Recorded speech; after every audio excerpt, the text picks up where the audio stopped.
The Betrayal. Have you ever wished that death would come and take you? I imagine that is how a mouse feels when it is about to become a meal for a very hungry cat. But to still think of escape, to know that your life will end, but still to try to defy fate? Now that would take a brave soul. Ah, how I found the squeaking, scampering mice amusing when I caught one. But how impolite of me. I suppose I should start at the beginning, when it all began. Curling up on Stuart's strong back, I tried to avoid the water that was splashing up around us. The Jade Emperor was waiting on the other side, and I thought about how nice a year named after me, the king of cats, would be. Beside me, Timothy bared his teeth in a rotten grin. Well, he said, extending his clawed hand, here's to fame and fortune. I nodded and grasped it, trying to ignore the sticky substance. As I wiped my paw on Stuart's thick hide, I felt a strong push, and with a shriek of surprise, I toppled off his back. At the last moment, I unsheathed the claws of my right hand and sank them into his hide. Hearing his bellow of pain, I grimaced. Sorry, Stuart. As I struggled to keep my grip, Timothy's pointy face appears. Well, well, it appears that my paw must have slipped. Gritting my teeth, I yowled. Timothy, you rotten little fiend. When I get my claws in you, I'll rip you to shreds and throw you to Gualtario. Hearing this, the rat sniggered, the stench of his little carcass making me wrinkle my nose in disgust. Now, Atticus, you and I both know that Gualtario is far too busy chasing squirrels and serving humans. Saying this, Timothy shuddered, disgust written over every feature of his hideous face. I growled in frustration. Timothy, if you do this, you know that my subjects will wage war in your kingdom, and the fragile peace will be shattered. Timothy shrugged, grinned, and threw me into the river. As Abigail made her way along the riverside, she spotted a sodden gray pile of what looked like fur, sprawled on the shore. Walking closer, she saw that it was an unconscious cat, dripping wet. Upon careful examination, she discovered it was male. Although bigger than most cats, Abigail could tell it was in bad shape.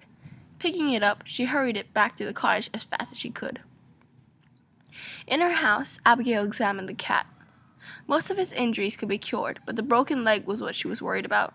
She splinted and bandaged it, then wiped her brow. Years of living alone had not helped her physique, and growing old had made it worse. A sudden faint hiss made Abigail whip her head up. The gray male was opening its eyes, shifting and stretching, examining its surroundings. Seeing the old woman by his side, he gave a meow of alarm and tried to jump up, but winced. Abigail smiled. It's okay, injured one. You're safe. She gestured about. Seeing the cat glare accusingly, she smirked. Now, cat, you and I both know you are in no shape to go outside or even get up. But when you heal, you can get tougher and stronger. As the cat reluctantly relaxed, Abigail nodded, pleased. Good, now let me bring you some soup and you can eat something. As Abigail helped Atticus to recover, she learned his name. She also learned that Atticus was much smarter than other cats, and stronger too. Not one to let a good worker go to waste, Abigail helped Atticus with the training field. Although she was a kind-hearted woman, she did have some requirements for Atticus in return.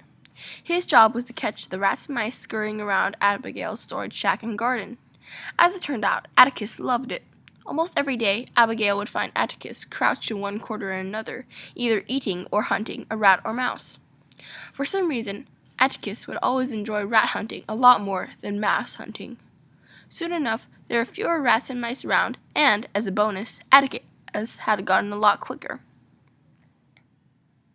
When I woke up this morning, I purred, because at last I felt ready to face that conniving little traitor, the rat. I had trained for months with Abigail, sharpening my reflexes. With my new skills, I knew I could kill him. I padded over to Abigail's bed and pushed her face with my paw. Wake up, lazy bones.